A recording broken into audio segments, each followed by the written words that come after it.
the blend door. So I made the mistake of taking out this yellow one that goes up in that corner. It goes up in this corner back here. If you see this little actuating rod, there's that one. So then there's a second one, and the second one I have right here. This is a new one. I'll put the part number in the description for it.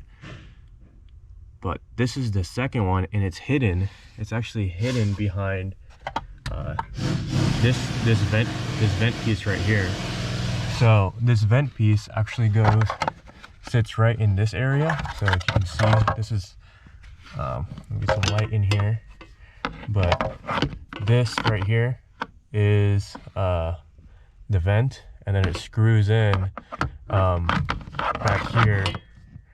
It screws in right back here on this bracket with just the Phillips head screws, and then your motor sits right here.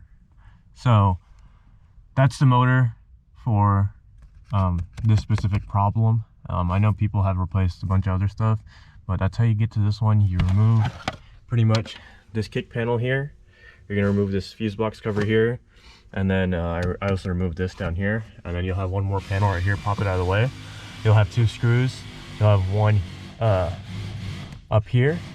You'll have one screw. You'll have one screw there, and then you'll have one screw all the way back there. That's the hardest one to get to. And then you'll pop this piece out of the way right here.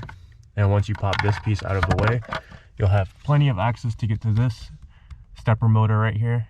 And that's your problem right there. And you can see the grease becomes like flaky and stuff, so it gets jammed up. Yeah, there's your problem, guys. And that'll apply to like 2015 plus Rogues, I guess. Thanks for watching. Alright guys, just want to show you what it looks like installed. Car's running currently, everything's working. You can see right there. That is the new one we installed. And so those are the two blend door motors right there. That one and the yellow one up there that you can see right there. And now the reason I'm guessing most people don't see it is because it's actually hidden like this, so you can just barely see the blend door motor when this is in place. So just keep that in mind. This is probably gonna be the hardest piece to get out right here.